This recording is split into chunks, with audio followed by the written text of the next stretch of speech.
Pemerintah optimistis peraturan baru tentang devisa hasil ekspor sumber daya alam akan mempertebal cadangan devisa Indonesia secara signifikan.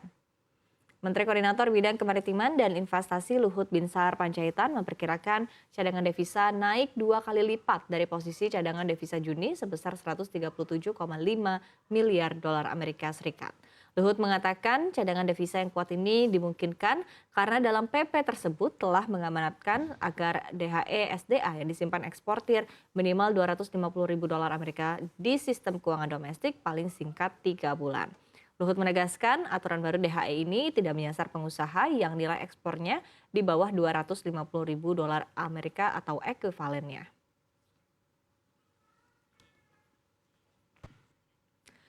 Dana hasil ekspor para eksportir di sektor sumber daya alam wajib pulang kampung ke tanah air. Pemerintah pun bersama-sama dengan Bank Indonesia dan Otoritas Jasa Keuangan siap melakukan pengawasan secara komprehensif.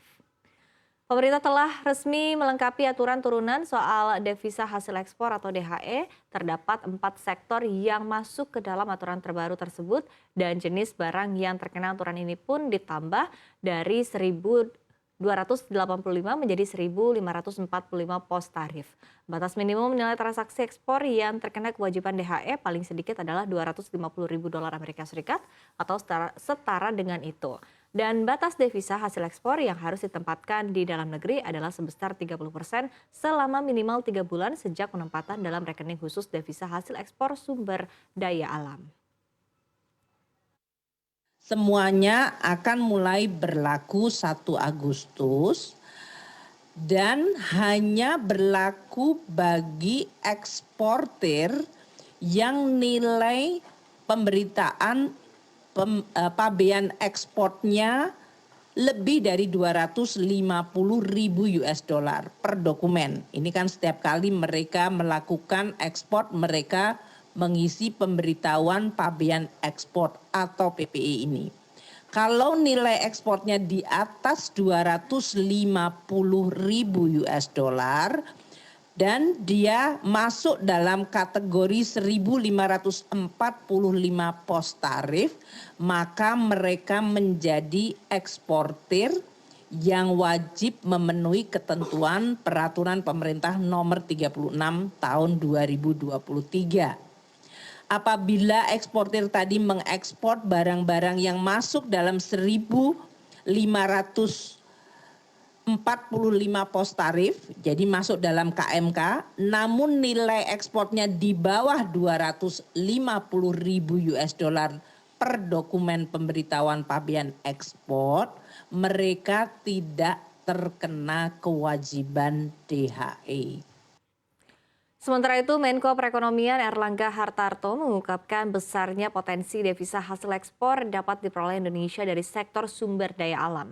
Menurutnya, setidaknya 60 hingga 100 miliar dolar AS devisa hasil ekspor dapat diperoleh Indonesia dari sektor sumber daya alam tersebut. Potensinya besar dari data tahun 2022, SDA dari 4 sektor ini totalnya mencapai 203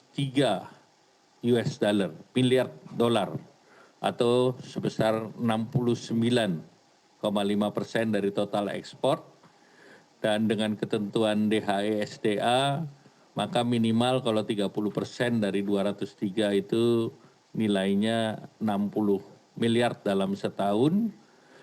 Dan sebetulnya dari total ekspor Indonesia itu potensinya bisa menjadi 9 miliar. Ini hitungan Pak Gubernur. Jadi antara 60 sampai dengan 100 billion dollars itu range yang bisa kita dapatkan.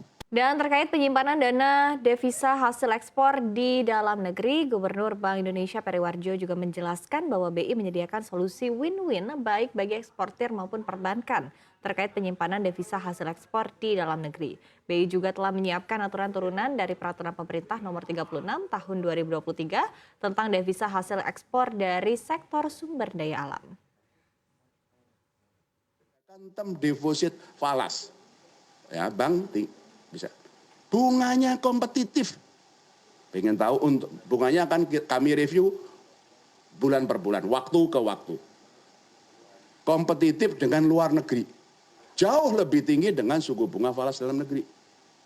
Nah, contohnya untuk term deposit falas jumlahnya yang di atas 10 juta, jangka waktunya 3 bulan, dari BI ke bank 5,51%. Ini dari BI ke bank nih. Terus dari bank ke eksportir berapa? Bank hanya dapat fee saja. Dari bank ke eksportir 5,385. Sehingga eksportir ini dengan deposito falasnya dari Reksus tadi, kemudian banknya mempas on ke BI dalam term deposit falas di BI, ya eksportirnya dapat 5,385. Sehingga banknya ya dapat fee 0,125. Itu seperti itu. Nah, itu saja kami akan review bunganya itu akan berkembang. Sementara itu, Otoritas Jasa Keuangan juga mendukung penempatan devisa hasil ekspor sektor sumber daya alam di perbankan dan di Lembaga Pembiayaan Ekspor Indonesia atau LPEI. Salah satunya nantinya devisa hasil ekspor di perbankan dapat digunakan sebagai jaminan atau cash collateral bagi pengusaha ekspor yang membutuhkan kredit. OJK memberikan dukungan penempatan DHE SDA dari eksportir di bank, yaitu untuk dapat digunakan sebagai agunan tunai atau cash collateral sepanjang memenuhi persyaratan agunan tunai yang peraturan OJK-nya terkait adalah peraturan mengenai kualitas aset. Itu adalah arahan yang pertama. Yang kedua adalah arahan kepada Lembaga Pembiayaan Ekspor Indonesia bahwa LPI dapat menerima DHE SDA debitur LPI ditampung dalam rekening debitur DLPI termasuk melalui pembukaan rekening khusus atau escrow account maupun penerbitan instrumen keuangan lainnya, yaitu promissory note. Khusus untuk promissory note ataupun instrumen keuangan tersebut, penerbitan itu tidak dapat dialihkan dan dikuasakan kepada pihak lain.